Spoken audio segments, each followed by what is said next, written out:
Good morning बेटा, कैसे हैं बेटा आप सब? आई होप सब बहुत अच्छे होंगे आप। तो बेटा हमने पढ़ा था आपकी बुक का चैप्टर नंबर 13 मंजिल दूर नहीं है। ये चैप्टर हम पूरा पढ़ चुके थे। ये हमने पूरा चैप्टर हमारा कंप्लीट हो गया था और आगे हम इसमें पढ़ना था हमें मौखिक क्वेश्चंस। ठीक है, तो मौखिक प्रश्न मैं आपको करवा चुकी थी सारे। उसके बाद आगे है आपका अर्थ ग्रहण संबंधी प्रश्न। ठीक है, तो अर्थ ग्रहण संबंधी जो प्रश्न है आपके, इसके अंदर आपको सबसे पहले एक पैराग्राफ दे रखा है। ठीक है, तो उस पैराग्राफ में से आपको आंसर्स लिखने हैं। तो एक बार मैं आपको पैराग्राफ पढ़ के सुना रही हूँ, उसके बाद आपको आंसर्स करने हैं। प्रसून जोशी जी का जन्म 16 सितंबर 1971 को उत्तर भारत के उत्तराखंड प्रदेश में अल्मोड़ा नामक स्थान पर हुआ था।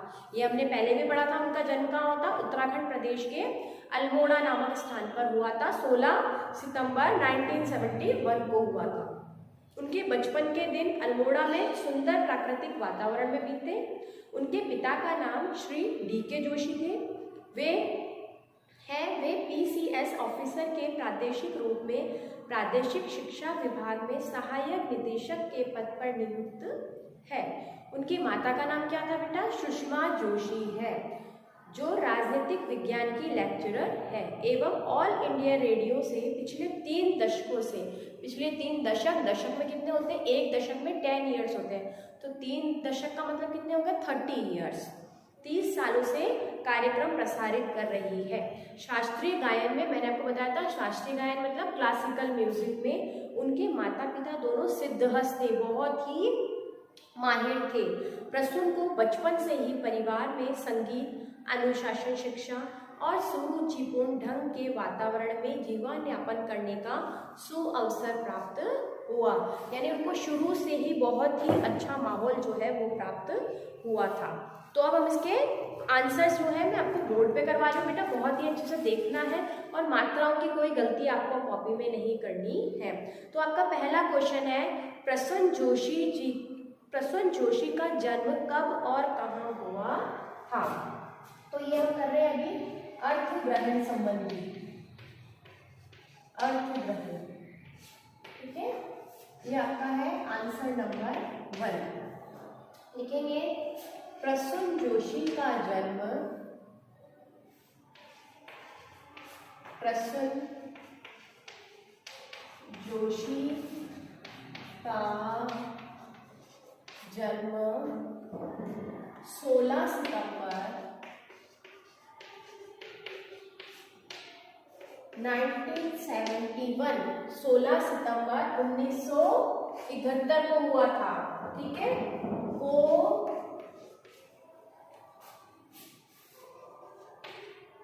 उत्तराखंड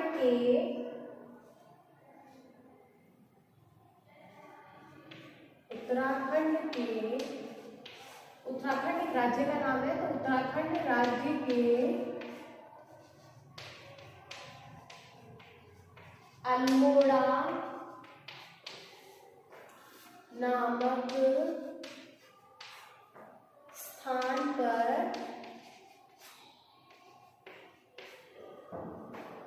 हुआ था। ठीक है, तो प्रसून जोशी जी का जन्म कब हुआ था? 16 सितंबर 1971 को हुआ था। और कहाँ हुआ था? उत्तराखंड राज्य के अल्मोड़ा नामक स्थान पर हुआ था। ठीक है बेटा, ये आंसर है इसका। नेक्स्ट क्वेश्चन है, उनके पिता का नाम लिखिए। तो आंसर नंबर 2, उनके पिता का नाम, उनके पिता का नाम क्या था? उनके पिता का नाम डॉक्टर डी.के. जोशी है। उनके पिता का नाम, सॉरी, श्री डी.के. उनके पिता का नाम श्री डी.के. जोशी है। उनके स्वयं का नाम प्रसून जोशी और उनके पिता का नाम श्री डी.के. जोशी है। नेक्स्ट क्वेश्चन है बेटा आपका कि उनके माता पिता किस कला में सिद्धहस्त थे? तो आपको बताइए, उनके माता पिता दोनों ही शास्त्रीय गायन है ना, शास्त्रीय गायन क्लासिकल म्यूजिक। तो उनके माता पिता दोनों ही शास्त्रीय गायन में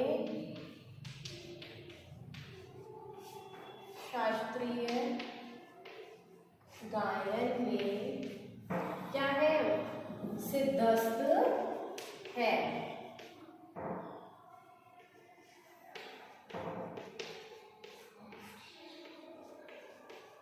तो नेक्स्ट क्वेश्चन था हमारा, उनके माता पिता किसमें सिद्धस्त थे? तो उनके माता पिता दोनों ही शास्त्रीय गायन में, क्लासिकल म्यूजिक में बहुत ही सिद्धस्त थे। उनकी माँ का, नेक्स्ट क्वेश्चन है आपका, उनकी माँ का नाम बताइए और कार्य क्षेत्र बताइए। कार्य क्षेत्र का मतलब उनकी माँ क्या करती थी? तो उनकी माँ का नाम क्या था? उनकी माँ का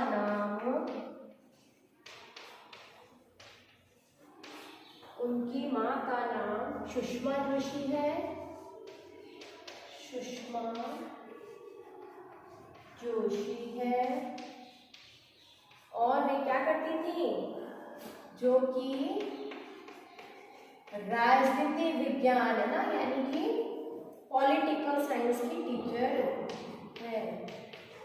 राजनीति विज्ञान की लेक्चरर है। लेक्चरर कॉलेज में होते हैं बेटा। राजनीतिक विज्ञान की लेक्चरर है और ऑल इंडिया रेडियो में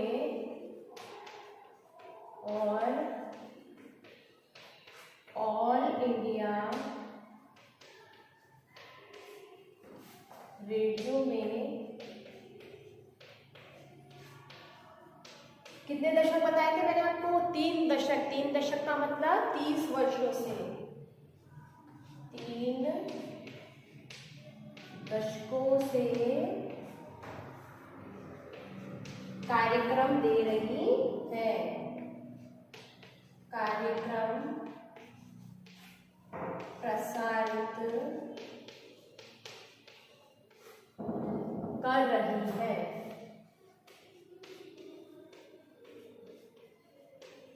ठीक है बेटा। तो सबसे पहला था हमारा प्रसून जोशी जी का जन्म 16 सितंबर 1971 को उत्तराखंड राज्य के अल्मोड़ा नामक स्थान पर हुआ था।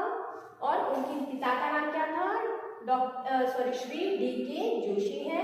थर्ड क्वेश्चन था, उनके माता पिता किसमें सिद्धस्त है? तो उनके माता पिता दोनों ही शास्त्रीय गायन में सिद्धस्त हैं, क्लासिकल म्यूजिक में सिद्धस्त हैं। नेक्स्ट था, उनकी माँ का नाम बताइए और उनके माँ का कार्य क्षेत्र बताइए। तो उनकी माँ का नाम क्या था? सुषमा जोशी है, जो कि राजनीतिक विज्ञान की लेक्चरर है, कॉलेज लेक्चरर है वो। और ऑल इंडिया रेडियो में 3 दशकों से वे कार्य कर रही है। नेक्स्ट क्वेश्चन है बेटा आपका व्याकरण संबंधी है। अनुशासन शब्द में से मूल शब्द और उपसर्ग और प्रत्यय आपको अलग करना है। तो हमारे पास में ये शब्द है आपका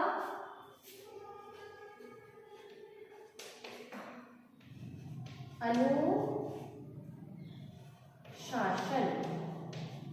तो इसमें से हमको क्या निकालना है?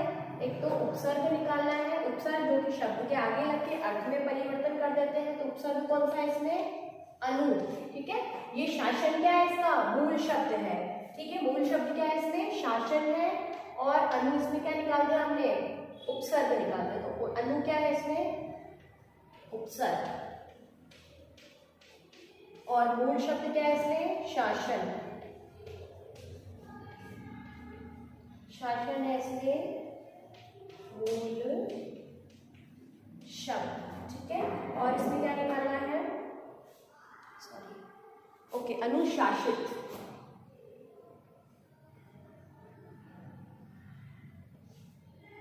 अनुशासित। ठीक है। अनुशासित में अनुशासन ये हो गया आपका, अनु इसमें उपसर्ग निकाल दिया, शासन मेन शब्द है। और शासित यानी कि इत प्रत लग गया। अनुशासन शब्द है, अनुशासन में इत लगाएंगे तो क्या हो जाएगा? ये प्रत्यय क्या हो गया इसमें? इत। छोटी लग गई, त लग गया, इत।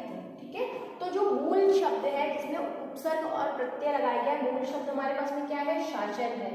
शासन के आगे हमने अनु लगा दिया, यानी कि जो शब्द आगे लग के अर्थ में परिवर्तन कर देते क्या कहलाते हैं, उपसर्ग कहलाते हैं। तो आगे लग गया तो क्या हो गया, ये अनुशासन हो गया, और ये शब्द के पीछे लग गया, यानी अनुशासन है हमारे पास में, लेकिन हमने इसमें इत और जोड़ दिया, इत, यानी कि स में एक ही मात्रा और ये त जोड़ दिया, इत और जोड़ दिया, तो ये क्या बन गया, अनुशासित बन गया। ठीक है, तो इसमें से हमने छांट दिया है उपसर्ग, प्रत्यय और ये मूल शब्द। ठीक है बेटा, सभी को ये समझ में आ गया होगा आपका। उसके बाद आगे है हमारे पास में लिखित प्रश्न। ठीक है, ये हमारे हो गए हैं अर्थ ग्रहण संबंधी प्रश्न। आगे है हमारे पास में लिखित प्रश्न। तो लिखित प्रश्न में लघुत्तरीय प्रश्न दे रखे हैं और दीर्घोत्तरीय प्रश्न दे रखे हैं। ठीक है, तो लघुत्तरीय प्रश्न जो कि 2 या 3 लाइन में जिनका आंसर देना होगा वो होंगे लघुत्तरीय प्रश्न, और दीर्घोत्तरीय जो कि हमें लॉन्ग आंसर जिन्हें हम कहते हैं। ठीक है, ये बेटा सारे आपको बहुत अच्छे से समझ में, मैंने आपको एक्सप्लेन कर दिया है, ये आपको कॉपी में करने हैं। इसके लिए मैं आपको एक पीडीएफ बना के भेज दूंगी इन आंसर्स की, जो कि आपको बहुत ही अच्छे से कॉपी में करने हैं बिना ग्रामेटिकल मिस्टेक के। इसमें गलतियां बिल्कुल भी आपको नहीं करनी है, मात्राओं को पूरा ध्यान में रखते हुए कार्य करना है। ठीक है बेटा, आज की क्लास के लिए इतना ही। Thank you, have a nice day.